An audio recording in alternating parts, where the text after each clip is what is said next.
चलो भैया शुरू करते हैं हम लोग आज की क्लास। कैसे हो, का हाल चाल बा? सब ठीक ही ठाक होगा, है ना? चलो तो शुरू करें आज की क्लास। चलो भैया बैठ गया मैं आज की क्लास में। कैसे हो आप सब, क्या हाल चाल है?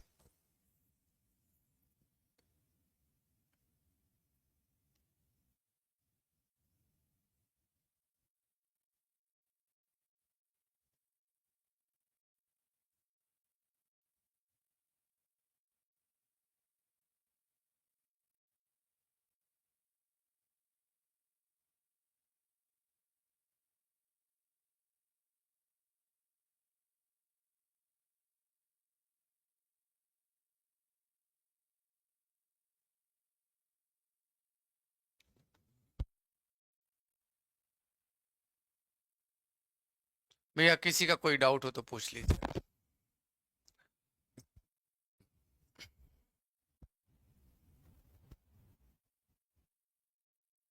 किसी प्रकार का कोई डाउट, कोई समस्या, कोई प्रॉब्लम, कोई परेशानी, कोई कोई कोई एक को ठो कोई क्वेश्चन अगर आपको है पूछना तो पूछ लीजिएगा हमसे, हम हैं आपके साथ, है ना? चलो भैया 2 मिनट का आपके पास टाइम है। टॉपिक हमारा रहेगा ग्राम पंचायत। ग्राम पंचायत से पहले कल की क्लास में हम लोगों ने कोर्ट पर चर्चा की थी। कोर्ट यानी कि supreme court, high court, subordinate court, district court.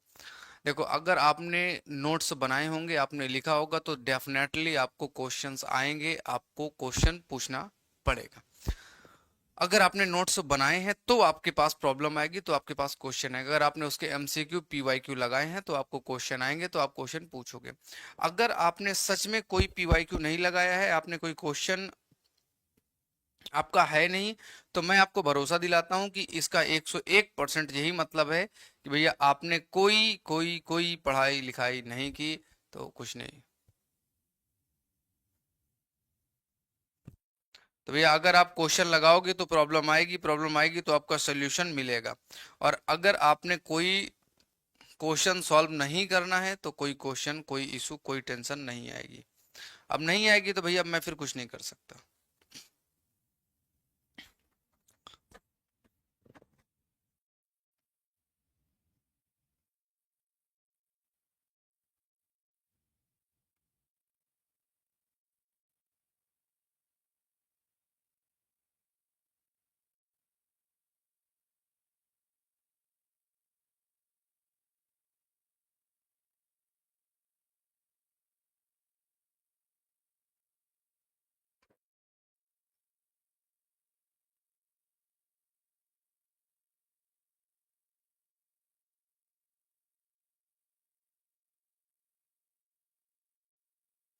भैया गुड इवनिंग, गुड मॉर्निंग के बाद अगर मन, इच्छा, इरादा हो तो बता दीजिएगा।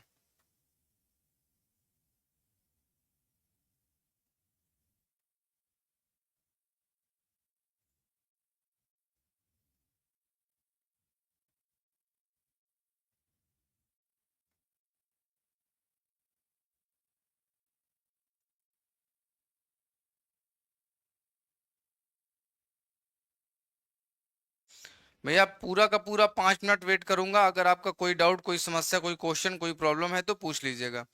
नहीं पूछोगे तो आपकी मर्जी भैया, मैं क्या ही बोलूंगा, है ना? हम तो बस इतना ही कर सकते हैं, रिक्वेस्ट कर सकते हैं कि भैया कोई दिक्कत, कोई समस्या, कोई प्रॉब्लम है तो पूछ लीजिएगा। हम पढ़ाने के लिए, हम बताने के लिए तैयार हैं। बाकी जैसा आप उचित समझो। मतलब किसी का कोई क्वेश्चन नहीं? आप सब बहुत अच्छे बच्चे हो। शुरू करते हैं, अगर किसी का कोई क्वेश्चन नहीं है। ग्राम पंचायत पढ़ाना शुरू करते हैं, ग्राम पंचायत खत्म करते हैं। ग्राम पंचायत के बाद हम लोग जो है देखते हैं कोई और एक टॉपिक, अगर नागरिकता हो जाती तो नागरिकता कर लेते हैं। जितना हो जाएगा कर लेंगे। आप लोगों के डाउट कुछ है नहीं। मैं को बड़ी खुशी होती है कि मैं इतना अच्छा आप लोगों को पढ़ा रहा हूँ कि आपका कोई क्वेश्चन नहीं मिस हो रहा, आपको सब कुछ आ रहा है। मैं मतलब इतना बेहतर टीचर हूँ, इतना अच्छा टीचर हूँ कि मैं जो भी पढ़ा रहा हूँ उसमें एक भी ऐसा नहीं है जो आपको ना समझ में। आप लोगों का एक भी क्वेश्चन नहीं रहता, एक भी क्वेरी नहीं रहती। बड़ा दिल खुश हो जाता है मेरा। मतलब खुद में मुझे अब थोड़ा थोड़ा शक होने लगा है कि, मतलब शक क्या, मतलब खुशी होने लगी कि यार मैं द बेस्ट टीचर अब बन गया। आप लोगों को एक बार में जो मैं पढ़ा देता हूँ आप लोग कभी पूछते ही नहीं हो, मतलब ये मेरे लिए इससे बड़ी खुशी और कुछ हो नहीं सकती।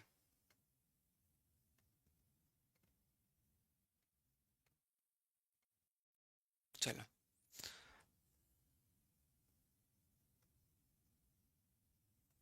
अभी जबरदस्ती के क्वेश्चन नहीं मानूंगा कि अब मैं आपसे मैं बोल रहा हूँ तो आप कोई भी क्वेश्चन पूछ लो, कुछ भी पूछने का अधिकार नहीं है।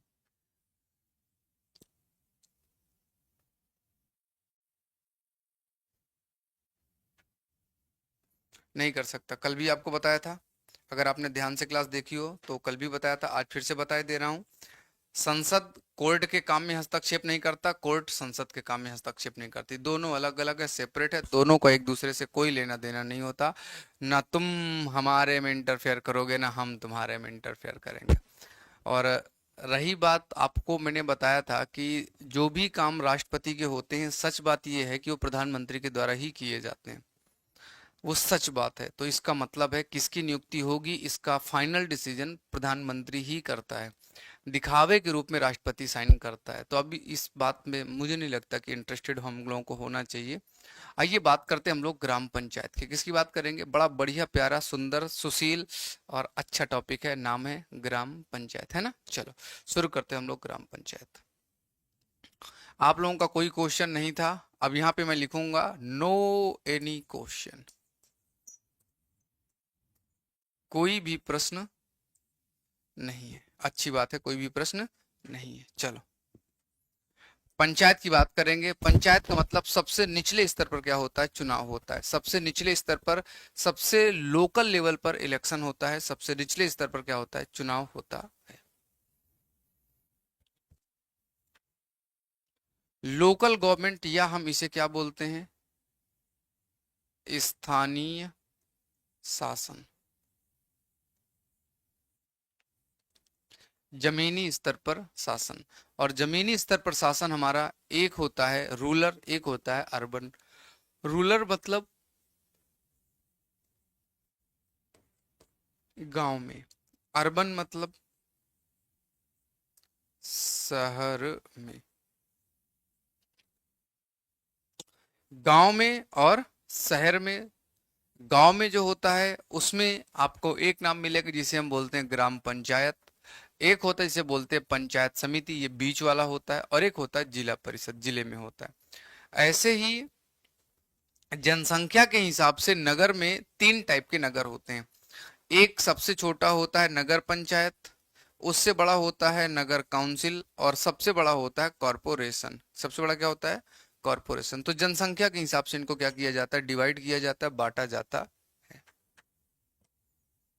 पंचायत राज का ऐतिहासिक विकास हम लोग देखेंगे, समझेंगे, जानेंगे। हमारे देश में जो कानून बनाने का काम है या हमारे देश में जो शासन का काम है, तीन लेवल पर होता है। एक होता है केंद्र सरकार के माध्यम से, एक होता है राज्य सरकार के माध्यम से, और एक होता है स्थानीय सरकार के माध्यम से। तो हम लोग आज स्थानीय सरकार, local government, local self government के बारे में चर्चा करने वाले हैं। तो आइएगा शुरू करते हैं। आखिर इसकी शुरुआत कहाँ से हुई? ग्राम पंचायत की शुरुआत कहाँ से हुई? तो ग्राम पंचायत की शुरुआत बहुत पहले हो जाती है, बहुत शुरुआत में। जब वेदों का निर्माण हुआ तो वेदों में भी लोग कबीले में रहते थे, अपने गांव में रहते थे, और अपने गांव का प्रशासन कुछ लोगों के द्वारा किया जाता था। जैसे आपने नाम सुना होगा नंद राय जी। नंद राय जी भी अपने क्षेत्र के क्या थे? प्रमुख थे, प्रधान थे। बरसाना के प्रमुख कोई व्यक्ति होता हो सकता है, बृषभान जी हो सकते हैं। तो अपने अपने क्षेत्र के, अपने अपने समुदाय के कुछ लोग क्या होते थे? प्रमुख होते थे, हेड होते थे, चीफ होते थे। तो चर्चा तो बहुत पहले से है, लेकिन चुनाव के द्वारा इनको जो है किसी को ग्राम पंचायत का सदस्य बनाया जाना, वो काम आजादी के बाद शुरू हुआ। आजादी के पहले तक ऐसा नहीं होता था। हालांकि कुछ जगहों पर हो सकता है, मल्ल वज्जी दो क्षेत्र थे जहां गणतंत्र था, लेकिन वो केंद्र के स्तर की बात है, गांव के स्तर की बात नहीं है। गांव में तो कोई भी व्यक्ति को जो अच्छा है, ईमानदार है, उसको बना लिया जाता था। हमारे देश में जब अंग्रेज आए तो अंग्रेजों के समय एक गवर्नर जनरल थे, उनका नाम था लॉर्ड रिपन। क्या नाम था? Lord Ripon. रिपन को क्या कहा जाता है? स्थानीय स्वशासन का जनक कहा जाता है। क्या कहा जाता है?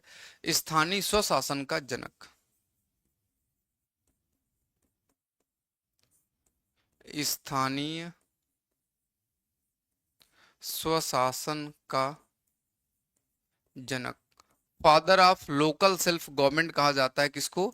लॉर्ड रिपन को कहा जाता है। लॉर्ड रिपन ने ऐसा क्या किया? लॉर्ड रिपन का जो, ये हमारे देश का वॉइस रॉय भी था, हम इसे गवर्नर जनरल भी कह सकते हैं। टाइम था 1880 से 84। इतिहास वाले मास्टर साहब ने आपको पढ़ाया होगा। तो रिपन के समय ही शुरू किया गया था लोकल सेल्फ गवर्नमेंट, स्थानीय स्वशासन, 82 के बाद शुरू किया गया। इसने किया क्या था अपने चेंज में? तो इसने अपने नियमों के चेंज में, नियमों के जो परिवर्तन थे, उन परिवर्तनों में क्या किया? तो उन परिवर्तनों में मतलब लॉर्ड रिपन ने जो मेयर होते थे, जो शहरों के हेड, गांव में नहीं गया, शहरों में, शहरों में जो मेयर होते थे, मेयर जो हेड होता था, उसको इसने काम बताया। उसको क्या बोला कि आप बस स्टैंड को थोड़ा साफ रखो, आसपास पार्क वगैरह की साफ सफाई का काम शुरू करो। ये छोटे छोटे काम आपको क्या है, करने पड़ते हैं। तो वो उसने क्या किया? उसने ये काम किसको दे दिया? लॉर्ड रिपन को दे दिया। मतलब लॉर्ड रिपन ने मेयर वगैरह को ये काम उपलब्ध करा दिया।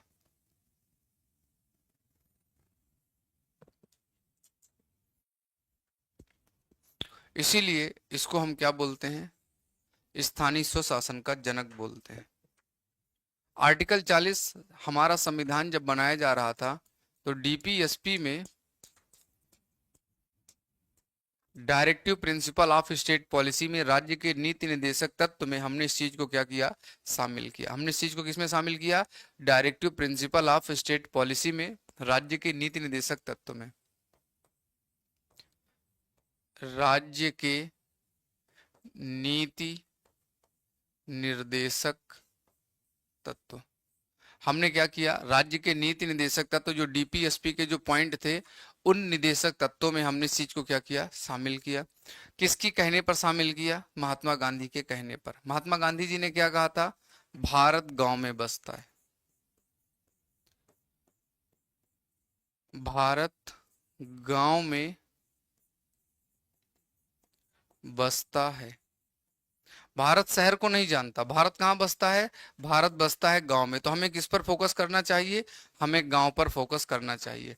महात्मा गांधी जी की एक और फिलॉसफी थी, महात्मा गांधी जी की, कि जो शासन होना चाहिए, वो शासन कैसा होना चाहिए? विकेंद्रीकृत होना चाहिए।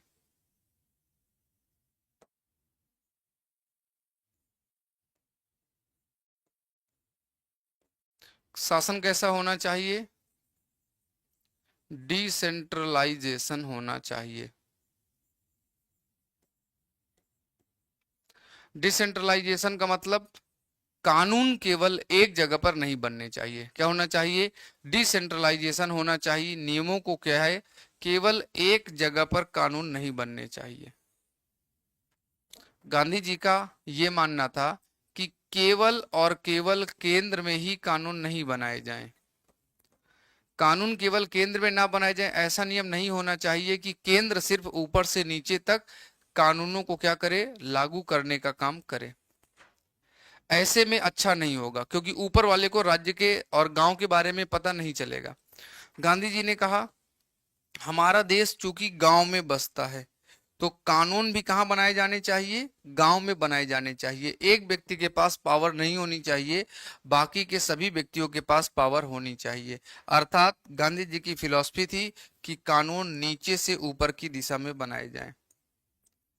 पावर एक जगह पर नहीं होनी चाहिए, केवल प्रधानमंत्री के पास पावर नहीं होनी चाहिए, पावर बाकी के लोगों में क्या होनी चाहिए? डिस्ट्रीब्यूट होनी चाहिए, बंटवारा होना चाहिए। एक व्यक्ति के पास पावर नहीं होगी कि केवल एक के पास है, सबके पास पावर होनी चाहिए। हर स्तर पर, हर निचले स्तर पर लोगों के पास अधिकार होने चाहिए कि वह अपने देश, अपने शासन, अपने समुदाय के लिए क्या करे? कानून का निर्माण करेगा, कानून बनाएगा। और नीचे से ऊपर, ऊपर से नीचे, दोनों तरह से होना चाहिए। इसे हम एक और बात भी बोलते हैं, क्या बोलते हैं? Top to down. ऊपर से नीचे का अप्रोच केवल नहीं होना चाहिए, क्या होना चाहिए? डाउन टू टॉप, नीचे से ऊपर का भी होना चाहिए। अगर केंद्र सरकार कानून बना रही है तो राज्य सरकार भी कानून बनाए, ग्राम पंचायत भी कानून बनाए। तो डीपीएसपी में आर्टिकल नंबर 40 शामिल किया गया, और आर्टिकल 40 में क्या कहा गया? आर्टिकल 40 में कहा गया ग्राम पंचायत का क्या किया जाएगा? गठन। ग्राम पंचायत का क्या किया जाएगा? ग्राम पंचायत का गठन किया जाएगा। Organisation of village panchayat article number 40 में दी गई है। किस में दी गई है? आर्टिकल नंबर 40 में, कि ग्राम पंचायत का गठन किया जाएगा। अब डीपीएसपी का मतलब क्या होता है? आपको मैंने बहुत पहले पढ़ाया कि डीपीएसपी का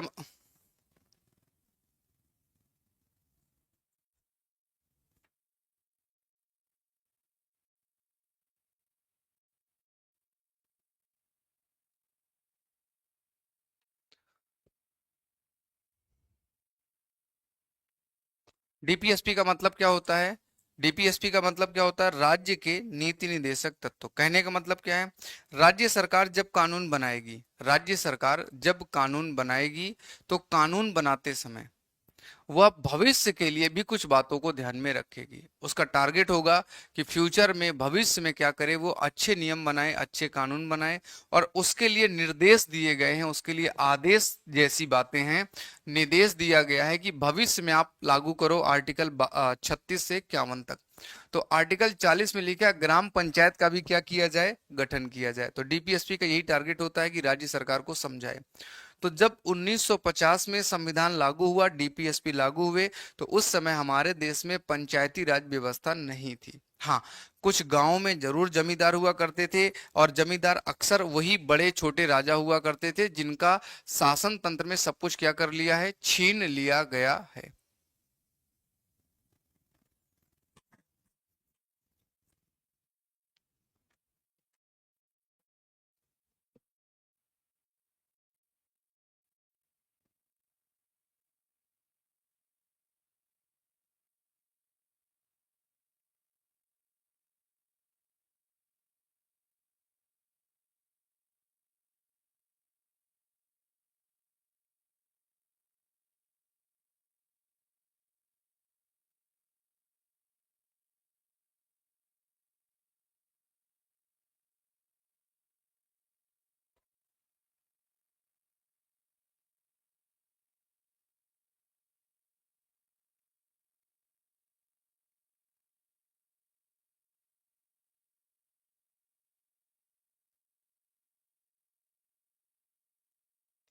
हम लोग बात क्या कर रहे थे? ग्राम पंचायत के गठन की बात कर रहे थे। ग्राम पंचायत का गठन किसके कहने पर किया गया?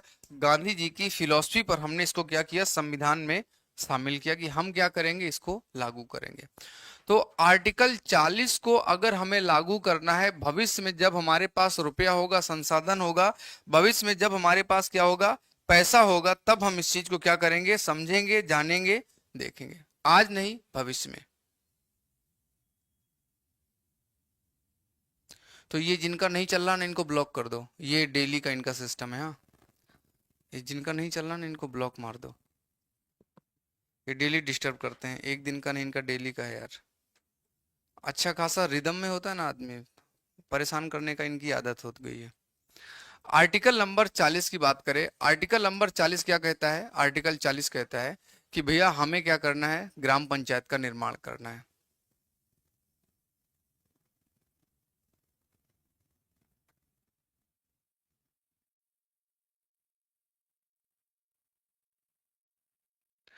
अगर किसी भी स्तर पर कानून बने पर मंजूरी तो उच्च स्तर की चाहिए ही होगी। नहीं, ऐसा नहीं है। ऐसा नहीं है। आपको मैंने एक दिन पढ़ाया होगा, थोड़ा सा ध्यान कीजिएगा। हमारे संविधान में एक होती है यूनियन लिस्ट। यूनियन लिस्ट में 100 विषय हैं। एक होता है स्टेट लिस्ट। स्टेट लिस्ट में अभी वर्तमान में 61 हैं। कनकरेंट लिस्ट में अभी हमारे पास 52 विषय हैं। वैसे ही ग्राम पंचायत के पास 29 विषय हैं, और नगर पंचायत के पास 18 विषय हैं।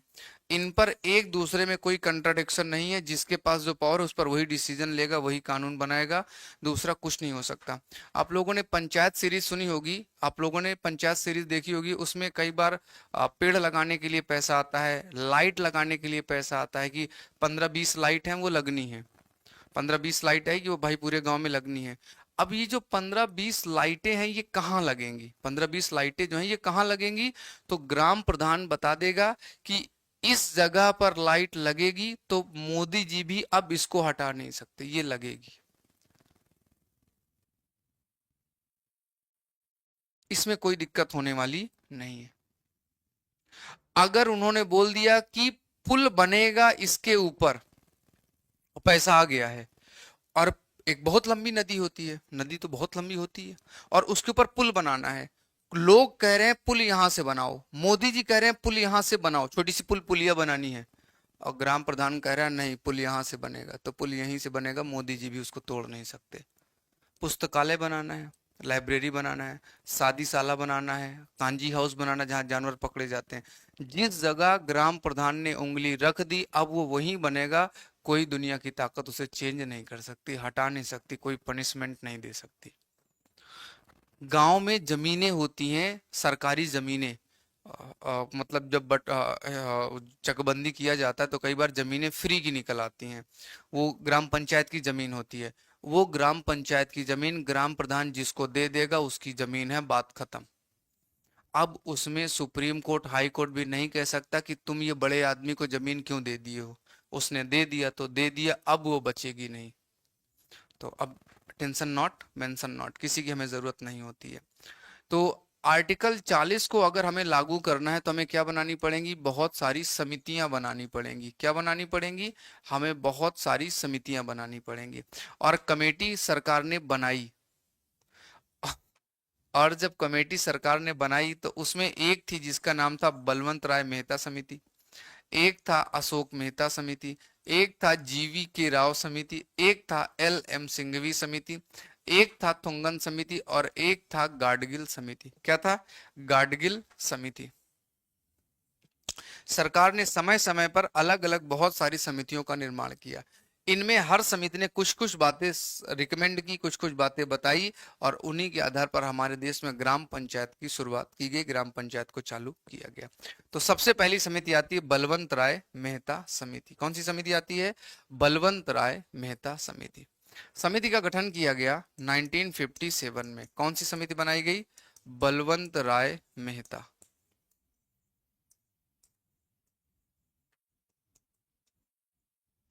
बलवंत राय मेहता कमेटी बनाई गई, और जब ये समिति बनाई गई तो इस समिति के लिए, इस समिति को बनाने के लिए सरकार ने इनसे कहा कि आप अपना टाइम लीजिएगा और हमें बताइएगा कैसा होना चाहिए।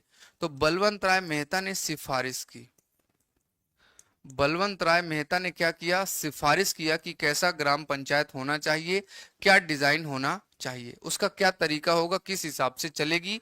तो उसके लिए बताया गया कि ग्राम पंचायत के चलाने का जो तरीका होगा, इन्होंने कहा 3 लेयर पर हम लोग ग्राम पंचायत को बनाते हैं, 3 स्तर पर ग्राम पंचायत का निर्माण करते हैं। एक ग्राम पंचायत हमारा रहेगा गांव के स्तर पर, जिसे हम बोलेंगे ग्राम पंचायत। एक हमारा रहना चाहिए ब्लॉक पंचायत, जिसे हम ब्लॉक या प्रखंड कुछ भी बोलेंगे, और एक हमारा होना चाहिए जिला। ध्यान रहे जो जिले होते हैं, ऐसा नहीं है कि जिले में गांव नहीं होते, जिले में भी गांव हो सकते हैं, जिले का कुछ हिस्सा गांव के रूप में हो सकता है। दिल्ली में भी गांव पाए जाते हैं, गोवा में भी गांव पाए जाते हैं, हिमाचल प्रदेश में भी गांव पाए जाते हैं। शहर तो हैं, शहर के साथ साथ गांव भी पाए जाते हैं। हमारा जो मुखर्जी नगर है ये शहर में काउंट होता है, लेकिन इसके जस्ट आसपास बहुत सा क्षेत्र है जो गांव में काउंट होता है, जिसे हम गांव के नाम से जानते हैं, उनमें गांव होता है। तो एक तो हमें होना चाहिए ग्राम, एक होना चाहिए प्रखंड, और एक होना चाहिए जिला, या कुछ भी हो सकते हैं। ध्यान रहे ये जो हम पढ़ रहे हैं पंचायत, ये राज्य सूची का विषय है। किसका विषय है, राज्य सूची का विषय। अब चूंकि राज्य सूची का विषय है तो हमारे देश में 28 राज्य, 8 केंद्र शासित प्रदेश हैं। तो हर राज्य का स्ट्रक्चर अलग अलग हो सकता है, हर एक राज्य का स्ट्रक्चर क्या हो सकता है, अलग अलग हो सकता है, जिस राज्य में जैसा चाहें। कई ऐसे राज्य हैं जहां पर 3 की जगह 4 स्तर हैं, कई ऐसे राज्य हैं जहां पर 2 स्तर हैं। अलग अलग जगहों का अलग अलग हो सकता है, डोंट टेक टेंशन। तो भैया एक तो हमारे पास क्या हो गया, गांव हो गया, एक हमारे पास ब्लॉक हो गया, एक हमारे पास जिला। इन्होंने रिकमेंडेशन दी कि हमें कम से कम ऐसा बनाना चाहिए। तो अब इनकी रिकमेंडेशन को क्या करना था, लागू करना था। इन्होंने बताया बलवंत राय मेहता ने कि एक होना चाहिए ग्राम, एक होना चाहिए ब्लॉक और एक होना चाहिए जिला। एक ग्राम पंचायत होनी चाहिए, एक ब्लॉक पंचायत होनी चाहिए, एक जिला पंचायत होनी चाहिए। अब नंबर था बलवंत राय मेहता की रिपोर्ट को लागू करना, कि बलवंत राय मेहता की सिफारिश को कैसे लागू किया जाए। तो बलवंत राय मेहता की जो सिफारिशें थी उनको लागू करना था। कब लागू किया जाए, तो लागू करने का टाइम निकाला गया 2 अक्टूबर। डेट निकाला गया 2 अक्टूबर 1959। 2 अक्टूबर ही क्यों निकाला गया, क्योंकि द ग्रेट महात्मा गांधी जी का जन्मदिन होता है 2 अक्टूबर को।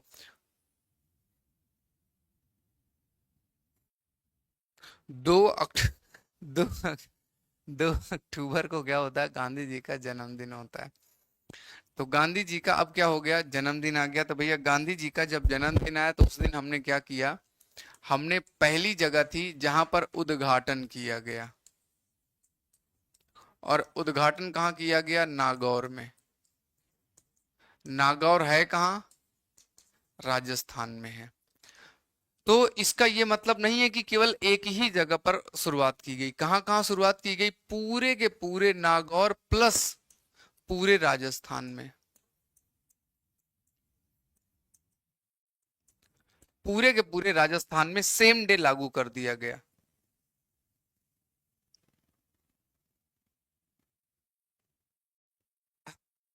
अब अगली चीज क्या आती है, ये तो पहला हो गया। पहले के बाद अगला सेम डेट पर एक और जगह पर लागू कर दिया गया, आंध्र प्रदेश में।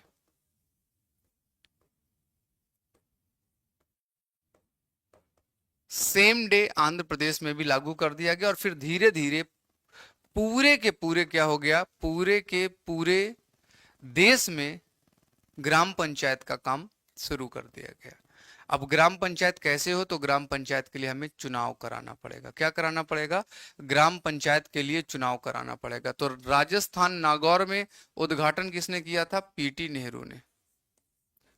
पंडित जवाहरलाल नेहरू ने क्या किया था, इसका उद्घाटन किया था। उद्घाटन करने गए थे ग्राम पंचायत का, और उसी के साथ पूरे देश में क्या हो गया, ग्राम पंचायत का सिस्टम लागू हो गया। नागौर जिला राजस्थान में ग्राम पंचायत को क्या किया गया, लागू कर दिया गया। कुछ दिन के पश्चात क्या आई, अशोक मेहता समिति आई। इन्होंने कहा कि 3 स्तर को हटाओ, केवल 2 स्तर रखो। इन्होंने क्या कहा कि केवल द्विस्तरीय होना चाहिए। एक होना चाहिए गांव में, एक होना चाहिए जिले में। ब्लॉक की कोई जरूरत नहीं है, ब्लॉक को हटा दीजिएगा। तो अशोक मेहता ने अपनी सिफारिशें दे दी कि भैया आप ऐसा मत करो, इनकी कोई जरूरत नहीं है। फिर बाकी की समितियां, जैसे लक्ष्मी मल सिंघवी समिति, इन्होंने कहा, एल एम सिंघवी ने, कि पंचायती राज को हमें क्या देना चाहिए, संवैधानिक दर्जा देना चाहिए, कॉन्स्टिट्यूशनल मानना चाहिए। लेकिन लागू नहीं हुआ तब तक। जब लागू करने का समय आया तो डेथ हो गई थी राजीव गांधी की, तो लागू हो नहीं पाया। फिर पीके थुंगन समिति आई। पीके थुंगन समिति ने भी यही कहा कि इसको क्या होना चाहिए, संवैधानिक हो दर्जा देना चाहिए। और 1988 में एक और गाडगिल समिति आई, इसी में सुधार के लिए, पंचायत में सुधार के लिए गाडगिल समिति भी आई। लेकिन जो किया गया वो इनके और इनके कहने पर पंचायती राज को संवैधानिक दर्जा देना था, क्योंकि अभी ये संवैधानिक नहीं है, एक समिति की सिफारिश पर है। और मात्र आर्टिकल 40 में लिखा गया कि ग्राम पंचायत का गठन हो, बाकी कोई नियम इसके लिए बनाए नहीं गए थे। अलग अलग राज्यों ने अलग अलग तरीके से लगा रखा था। अब जरूरत थी कि हम इसको क्या करें, पूरे देश में एक जैसा बनाने का प्रयास करें। वैसे तो राज्य सूची का तो बिल्कुल एक तो नहीं होगा, लेकिन फिर भी कुछ बेसिक फीचर तो रखने पड़ेंगे जो हर व्यक्ति के लिए, हर जगह के लिए समान रहे। जैसे विधायक हैं, तो हर जगह पे अलग अलग विधायक होते हैं, लेकिन विधायकों की योग्यता तो एक ही होती है पूरे देश में। तो उसी तरह से पंचायत भले ही गांव में अलग अलग हो, लेकिन उनके लिए भी कुछ न कुछ हमें संवैधानिक प्रावधान करने पड़ेंगे। तो अब भैया नंबर किसका आ गया कि हम इनको संविधान में रखें, संवैधानिक प्रावधान इनको उपलब्ध कराएं। तो इसके लिए क्या किया गया, संविधान में संशोधन किया गया। संविधान में संशोधन किया गया 73rd नंबर का। 73वां संविधान संशोधन किया गया, साल था 1992। और इसके तहत हमने पंचायत को संवैधानिक दर्जा दे दिया। क्या दे दिया? पंचायत को संवैधानिक दर्जा दे दिया। और इसी तरह से 74वां संविधान संशोधन किया गया और इसके संशोधन के तहत नगर पंचायत का भी निर्माण कर लिया गया। नगर वाले को भी हमने क्या दिया?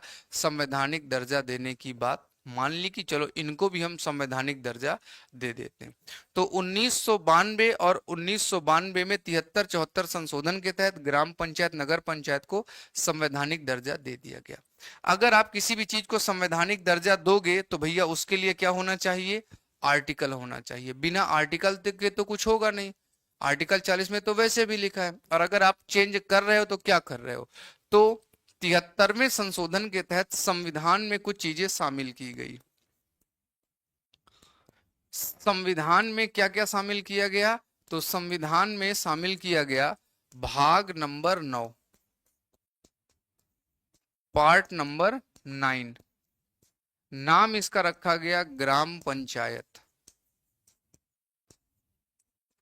और भाग होगा तो आर्टिकल भी होंगे। आर्टिकल 243, 243 में ग्राम पंचायत की बात की गई, प्लस इसके लिए अनुसूची भी ऐड की गई। क्या ऐड किया गया? अनुसूची भी ऐड की गई। और अनुसूची कौन सी ऐड की गई? 11वीं अनुसूची जोड़ी गई। कौन सी? 11वीं अनुसूची जोड़ी गई। और इस अनुसूची में 29 विषय दिए गए जिन पर डिसीजन कौन लेता है? जिन पर डिसीजन लेता है ग्राम पंचायत।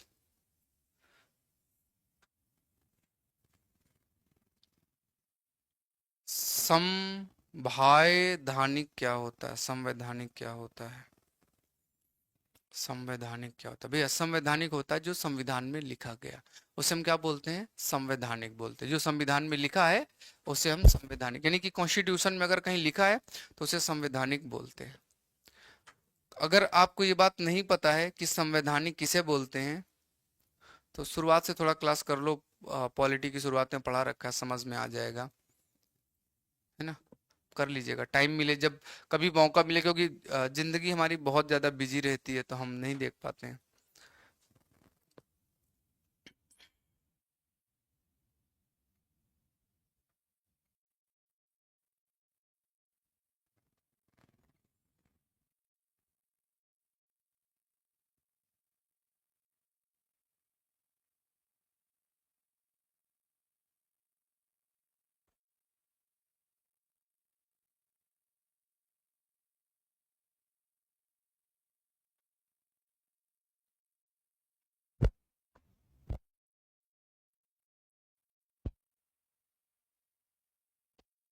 यहीं पे थोड़ा सा 74वां भी लिख लेते हैं, लिखा है तो आगे भी मिलेगा। 74th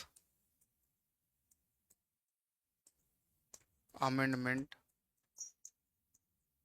इसके तहत पार्ट नंबर 9A जोड़ा गया। नाम था नगर पंचायत।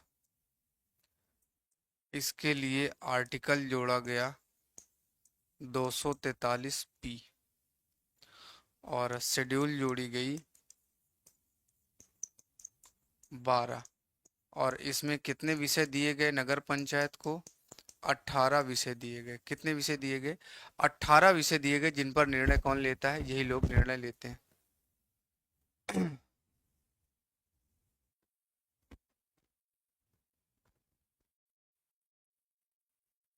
नगर पंचायत, ग्राम पंचायत। अब अगली चीज आती है, अगर आप इन दोनों में कोई सदस्य बनना चाहते हैं, मान लीजिएगा कि आप ग्राम में या नगर में आप कोई भी सदस्य बनना चाहते हैं, ग्राम पंचायत के सदस्य बनना चाहते हैं, मेंबर बनना चाहते हैं, आप पंच बनना चाहते हैं, मुखिया बनना चाहते हैं, ग्राम प्रधान बनना चाहते हैं, मेयर बनना चाहते हैं, ऐसे कुछ भी पद अगर आप चाहते हैं तो क्या क्या योग्यता आपके पास होनी चाहिए? इनमें से कोई भी चीज अगर आप चाहते हैं तो उसके लिए आपके पास योग्यता होनी चाहिए।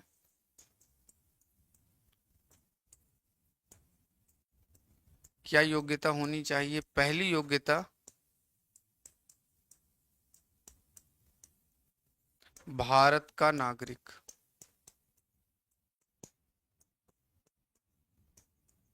पहली योग्यता क्या होनी चाहिए? Indian citizen.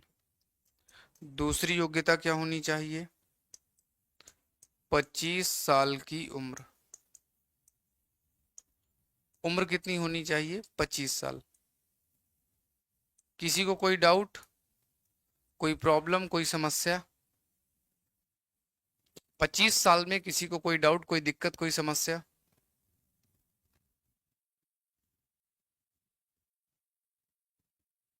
सर जी नोट करने नहीं दे रहे हैं। हाँ, मैंने आपका पेन पकड़ रखा है क्या? चलो, अगर आप गांव में कोई भी चुनाव लड़ना चाहते हैं तो आपकी उम्र होनी चाहिए 21 साल। अगर आप ग्राम प्रधान का चुनाव लड़ना चाहते हैं तो आपकी उम्र कितनी होनी चाहिए? 21 साल की होनी चाहिए, और लाभ के पद पर नहीं होना चाहिए।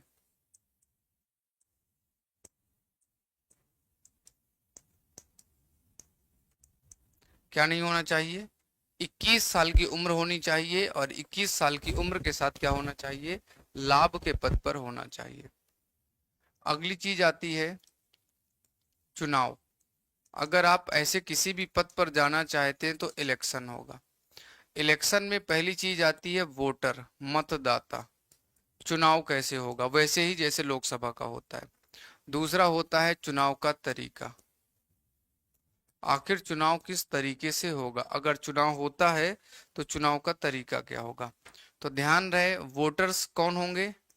18+ साल के उसी गांव के जो लोग हैं।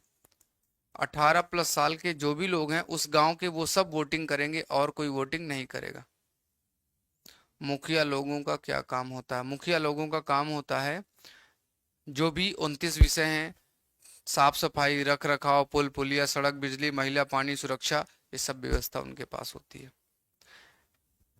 18+ साल के गांव के जो भी लोग हैं वो वोटिंग करेंगे। वोटिंग का तरीका क्या होता है? First past the post system. पहले खंभा छूने की पद्धति। पहले खंभा छूने की पद्धति कहने का मतलब, एक आदमी ए है, एक आदमी बी है, एक सी है, एक डी है। डी को मिले 21 वोट, सी को मिले 18 वोट, बी को मिले 12 वोट, को मिले 9 वोट। तो ये आदमी फर्स्ट हो गया, बाकी के लोग पोस्ट हो गए। ये सब चुनाव हार जाएंगे। सबसे ज्यादा वोट जिसको मिलेंगे वही चुनाव जीत जाएगा। इसी विधि को बोलते हैं first past the post system, पहले खंभा छूने की पद्धति। यही पद्धति लोकसभा में भी लगती है, यही पद्धति विधानसभा में भी लगती है। और अगर आप चुनाव जीत गए तो चुनाव जीतने के बाद टाइम कितने दिन का रहेगा? कार्यकाल कितने दिन का रहेगा? 5 साल का आपका कार्यकाल रहेगा। प्रधान का कार्यकाल 5 साल का रहेगा। ये जमीनी स्तर पर होते।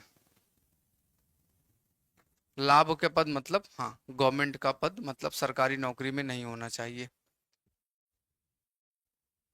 टाइम 5 साल का रहेगा। हाँ, ये बिल्कुल जमीनी स्तर के चुनाव की मैं बात कर रहा हूँ। होता क्या है कि गांव में, जिले में, अलग अलग जगहों पर सबसे नीचे चुनाव होता है, और एक उनके हेड भी बनते हैं।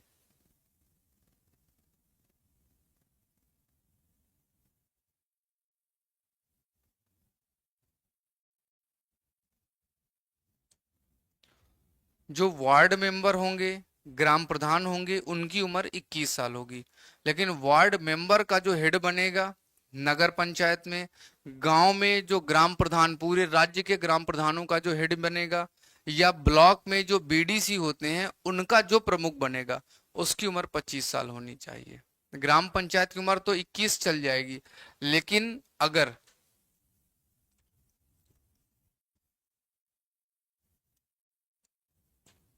जिला में प्रमुख ग्राम प्रधान का प्रमुख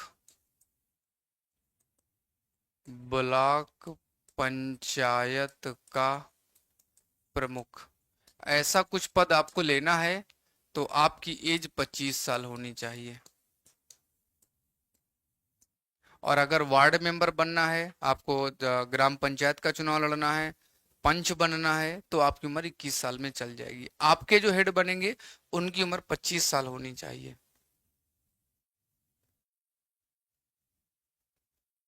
ये तो आप बताओ भैया, गांव में सुविधाओं का अभाव क्यों हो जाता है? ये तो आप ज्यादा अच्छे से जानते होगे, आप लोग गांव से हो। मुझे तो इस बारे में जानकारी नहीं है भैया। मुखिया को लोकसभा कहा जाता है। हाँ भैया, कह लीजिएगा, मुखिया को लोकसभा कह लीजिएगा। मुखिया को राष्ट्रपति भी आप कह सकते हैं। अमेरिका का प्रधानमंत्री भी कह सकते हैं। कोई दिक्कत नहीं है। वो मना थोड़ी ना करेगा। उसका क्या जाता है, आप उसे प्रधानमंत्री कहो, राष्ट्रपति कहो, कुछ भी कह सकते हो, वो मना नहीं करेगा।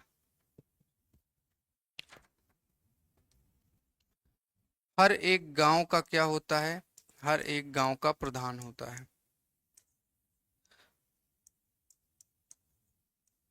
हर एक गांव में क्या होते हैं? गांव में होते हैं ग्राम प्रधान या मुखिया या सरपंच। ध्यान रहे, हर राज्य में इनके नाम अलग होते हैं, चुनाव का तरीका अलग होता है।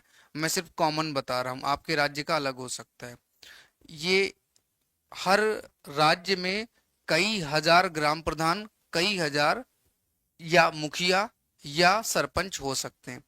इनका जो प्रमुख होता है, मतलब ग्राम प्रधान का जो प्रमुख होगा, इनका जो प्रमुख होगा, वो विधानसभा तय करती है। कौन तय करती है? विधानसभा द्वारा निर्धारित किया जाता है। जितने भी ग्राम पंचायत के ग्राम प्रधान होते हैं, पूरे राज्य के ग्राम पंचायत के प्रधान, उनका प्रमुख कौन होता है? उनका प्रमुख होता है जो विधानसभा तय करे। इनको सबको शपथ जिलाधिकारी दिलाएगा, एक साथ सबको शपथ जिलाधिकारी दिलाते, तो गांव का हो गया। ऐसे ही ब्लॉक के सदस्य होते हैं। ब्लॉक पंचायत के सदस्य, ऐसा सदस्य बनने के लिए तो आपको उम्र कितनी चाहिए? आपको उम्र चाहिए 21 साल। और हर ब्लॉक में कई सारे सदस्य होते हैं।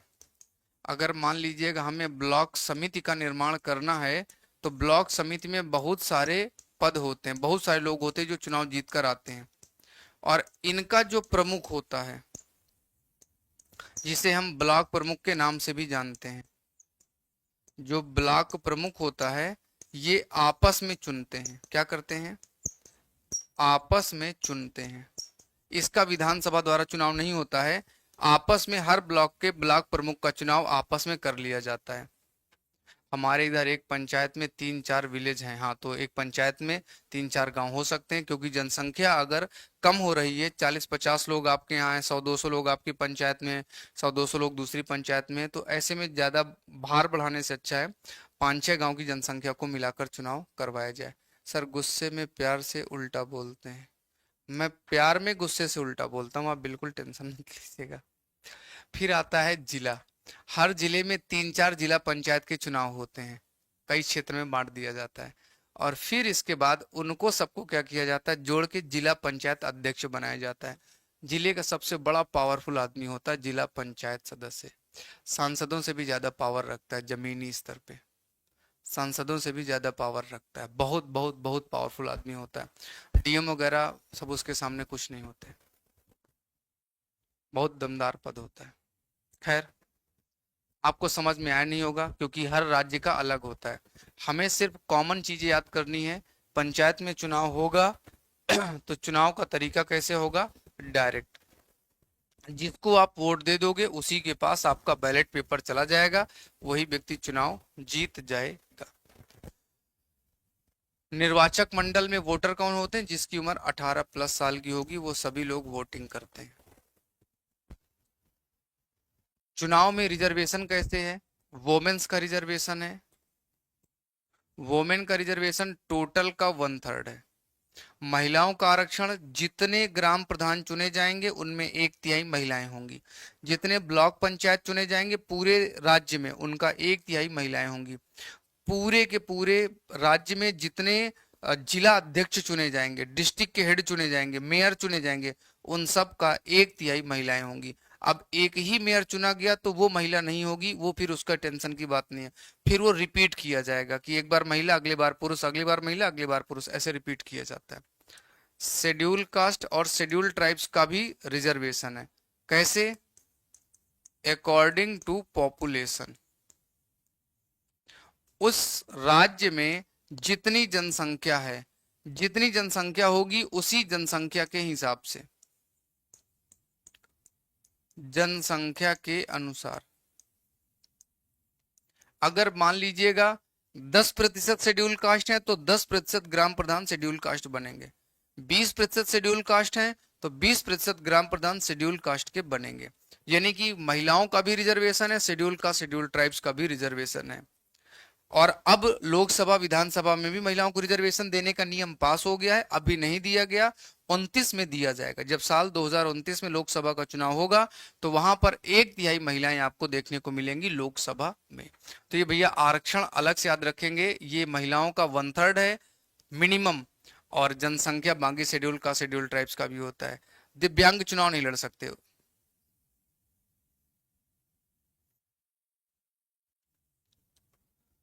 भैया ब्लॉक प्रमुख का तो नहीं पता, लेकिन यूपी में कह रहे थे कि ग्राम प्रधान को 50,000 प्लस की मंथली सैलरी देंगे। तो वो ब्लॉक प्रमुख तो गांव से ज़्यादा बड़ा होता है, तो उसको पता नहीं कितनी सैलरी देंगे, मुझे पता नहीं है। और मैं बड़ा खुश हूँ कि आप ऐसे खतरनाक क्वेश्चन पूछ रहे हो, मेरे को बड़ा मज़ा आ रहा है, क्योंकि ये उम्दा क्वेश्चन है। मैंने अपने सर जी से कभी नहीं पूछा और आप लोग पूछ रहे हो, तो मुझे लग रहा है कि मैं कितना कमजोर विद्यार्थी रहा हूँगा जो मैं इतना दिमाग ही नहीं लगा पाया कि सर जी ब्लॉक प्रमुख की सैलरी कितनी मिलती है। और सर दिव्यांग भी चुनाव लड़ सकते हैं? बढ़िया क्वेश्चन है, क्या दिव्यांग चुनाव लड़ सकते हैं? अल्टीमेट क्वेश्चन है कि क्या सर दिव्यांग चुनाव लड़ सकते हैं। सही बात है, अच्छा क्वेश्चन है। तो क्वेश्चन का आंसर तो मुझे नहीं पता कि दिव्यांग चुनाव लड़ सकते हैं कि नहीं। मुझे आज का टाइम दीजिए, मैं कल, मतलब आज अब घर जाऊंगा, आज मुझे नहीं पता है, तो मैं घर जाके ढूंढूंगा, कुछ किताबें खंगालूंगा, अगर वहाँ ऐसी कोई बात होगी तो मैं आपको कल बताऊंगा।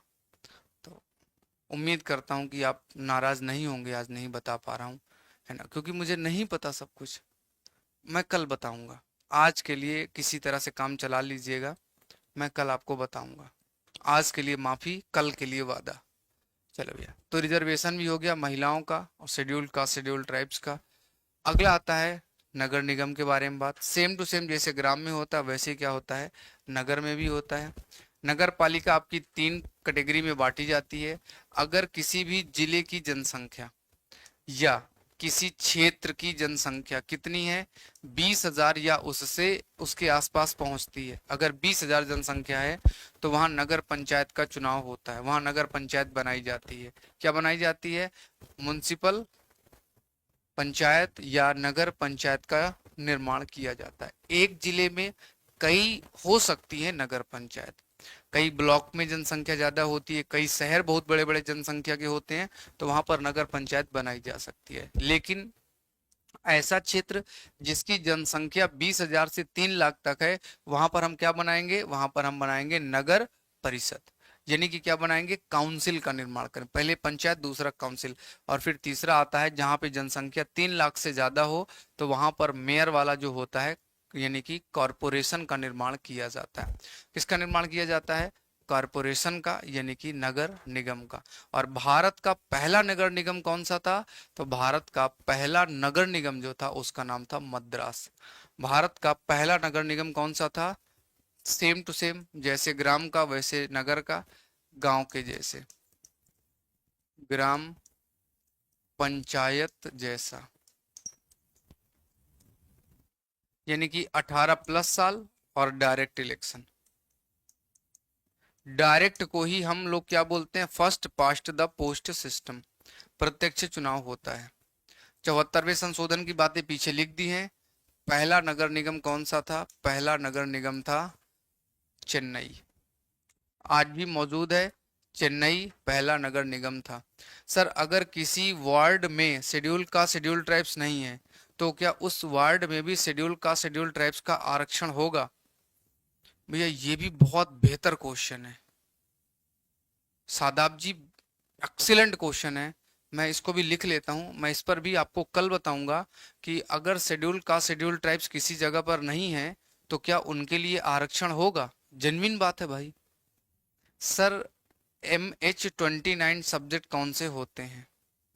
सर आपको सब पता है, बस हमारे ये दिखाते हैं कि आपको, अरे गजब बात है, इतना कुछ मैं आपको पढ़ा रहा हूँ तो आपके क्वेश्चन का जवाब नहीं दे देता? जरूर देता। आप लोग ऐसे मत सोचो। हमारे ब्लॉक में 14 पंचायत हैं, 14 पंचायत के एक ही प्रमुख होते हैं। हाँ, ब्लॉक में 14 पंचायत और 14 पंचायतों का एक ही ब्लॉक प्रमुख होगा, लेकिन हर पंचायत में एक ग्राम प्रधान और कुछ BDC भी होते हैं। सर ग्राम पंचायत में 29 विषय कौन से हैं, है ना? सर कैसे नगर पंचायत बनाया जाए, जहां जनसंख्या जितनी होगी वैसा नगर पंचायत बनाया जाएगा। जहां जितनी जनसंख्या होती है उतने ही बनाए जाते हैं। जनसंख्या उस राज्य में वोटर की जितनी होगी उतने ही बनाए जाएंगे। भैया अभी एक बड़ा खतरनाक क्वेश्चन है, रुको मैं उसका जवाब देता हूँ।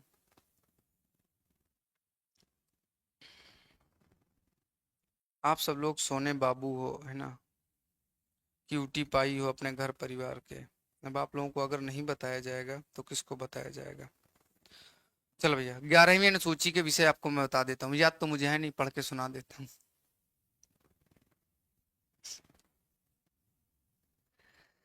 कृषि, भूमि विकास, लघु सिंचाई, डेयरी पालन, मत्स्य उद्योग, सामाजिक वानिकी, लघु वन उपज, लघु उद्योग, खाद्य उद्योग, ग्रामीण आवास, पेयजल, ईंधन, चारा, सड़क, पुल पुरिया, फेरी, जलमार्ग, ग्राम विद्युतीकरण, अपारंपरिक ऊर्जा स्रोत, गरीबी उन्मूलन, शिक्षा, तकनीकी प्रशिक्षण, प्रौढ़ शिक्षा, पुस्तकालय, सांस्कृतिक क्रियाकलाप, बाजार मेले, स्वच्छता, अस्पताल, परिवार कल्याण, महिला विकास, समाज कल्याण, दुर्बल वर्गों का और शेड्यूल का शेड्यूल ट्राइब्स का कल्याण, सार्वजनिक वितरण प्रणाली, सामुदायिक अस्थियों का अनुरक्षण। ये भैया गांव के हैं 29। और इसी तरह से शहर के होते हैं नगर नियोजन, भूमि उपयोग का विनियमन, आर्थिक सामाजिक विकास, सड़क पुल, घरेलू लोक व्यवस्था, अग्निशमन, नगर वानिकी, पर्यावरण संरक्षण, समाज में दुर्बल वर्गों का, विकलांगों का व्यवस्था, गंदी बस्तियों में सुधार, नगरीय निर्धनता का उन्मूलन, नगर में सुख सुविधा, सांस्कृतिक कार्यक्रम को बढ़ावा, शव गाड़ना, कब्रिस्तान सौदा का निर्माण, कांजी हाउस, पशु क्रूरता के लिए निवारण, जन्म मरण का हिसाब किताब, सुख सुविधाएं, पार्क, मेला, मंदिर, बस स्टैंड साफ सुथरा रखना और बूचड़ खाने, बदशालाओं का सही ढंग से विनियमन करना। भैया ये आपके थे नगर पंचायत और ग्राम पंचायत के। नगर पंचायत और नगर निगम में क्या फर्क है? वही फर्क है बेटा जो हाई स्कूल और इंटर में फर्क है। हाई स्कूल के लिए आपको 10वीं का एग्जाम देना पड़ता है और 12वीं के लिए आपको 12वीं का एग्जाम इंटर का देना पड़ता है। तो जिन जगहों पर नगर पंचायत है, यानी कि वहाँ का नाम म्युनिसिपल सॉरी नगर पंचायत को इंग्लिश में भी नगर पंचायत ही बोलते हैं, तो यानी कि उसकी जनसंख्या 20,000 तक होगी। अगर कहीं म्युनिसिपल काउंसिल है, नगर परिषद है, तो इसका मतलब वहाँ की जनसंख्या 20,000 से 3 लाख के बीच होगी वोटर्स की। और अगर कहीं नगर निगम है तो वहां की जनसंख्या 3 लाख से ज्यादा वोटर की होगी, वहां नगर निगम बनाया जाएगा। क्या किया जाएगा? नगर निगम। तो एक भैया हमारे कोई थे जिन्होंने 29 विषय पूछे थे। मुझे उम्मीद है कि अब इस बार जब पॉलिटी में क्वेश्चन आएगा कि कौन सा विषय किसका है तो आप उसका सही आंसर कर पाओगे। और लगे हाथ वो 2 क्वेश्चन पीछे थे वो भी मैं आपको बता दूं। विकलांग क्या चुनाव में हिस्सा लेते हैं? तो भैया विकलांग भारत के किसी चुनाव में हिस्सा नहीं लेते। अब अगर हिस्सा ही नहीं लेते तो जबरदस्ती क्वेश्चन आप कर सकते हो क्योंकि आपको मूल अधिकार है। और इसके अलावा एक क्वेश्चन था कि शेड्यूल का शेड्यूल ट्राइब्स का रिजर्वेशन है और जहां शेड्यूल का शेड्यूल ट्राइब्स नहीं रहते तो क्या वहां भी चुनाव होगा? तो मैं वही सोच रहा हूँ कि इसका क्या जवाब दूं। इसका सही जवाब है भैया कि वहाँ चुनाव नगर जो भी जगह है, अगर वहाँ अनुसूचित जाति जनजाति की जनसंख्या नहीं है तो वहाँ पर उनके लिए रिजर्वेशन नहीं होगा, है ना। यहाँ पे देखो मैंने पीछे लिखा था रिजर्वेशन वाले में कि शेड्यूल का शेड्यूल ट्राइब्स का वहीं पर चुनाव होगा जहाँ उनकी जनसंख्या है, पॉपुलेशन के आधार पर। अगर पॉपुलेशन है तो चुनाव होगा, पॉपुलेशन नहीं है तो वहां पे चुनाव नहीं होगा। नहीं तो मान लीजिएगा कि हमारे गांव में एक भी शेड्यूल कास्ट नहीं है और आपने कहा आपके गांव में शेड्यूल कास्ट का प्रधान बने, तो वो आदमी चुनाव लड़ने वाला कहाँ से आएगा जब एक ही आदमी भी नहीं है, तो नहीं आएगा। बाकी भी आप लोग बहुत मजेदार हो यार, मजा आता है आपको पढ़ाने में। चलो खत्म हुआ, और अब हम लोग बात करने वाले थे, कुछ और सीखने वाले थे कि इसी के साथ हम लोग जो है सीख लेंगे कुछ और बातें, वो आप लोगों ने। चलो, आर्टिकल 243 एम, नागालैंड मेघालय मिजोरम में ग्राम पंचायत के नियम लागू नहीं होते, वहां अलग सिस्टम होता है, हो सकता है वहां पर पैसा लागू किया जाए।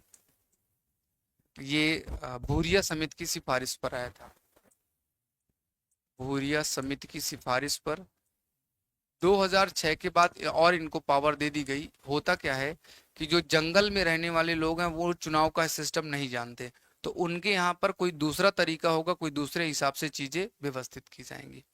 हाँ, यहाँ पर जो चुनाव होते हैं, यहाँ पर जो इलेक्शन होते हैं, वो चुनाव किसके द्वारा कराए जाते हैं? राज्य निर्वाचन आयोग के द्वारा, राज्य निर्वाचन आयोग के द्वारा। इसका आर्टिकल होता है 243 के, और इसका सारा काम कौन करता है? राज्यपाल करता है। राज्य निर्वाचन आयोग का आर्टिकल है 243 के। इनको पैसा कौन देगा? पैसा देगा राज्य वित्त आयोग, राज्य वित्त आयोग। इसका आर्टिकल है 243 आई। सारा काम कौन मैनेज करेगा? राज्यपाल।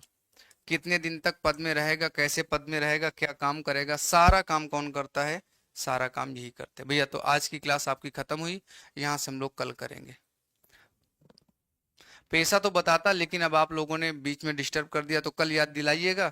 जब 8 बजे आएंगे आपसे पूछेंगे कोई डाउट है तो पूछिएगा पैसा, तो आपका पैसा बता देंगे, है ना।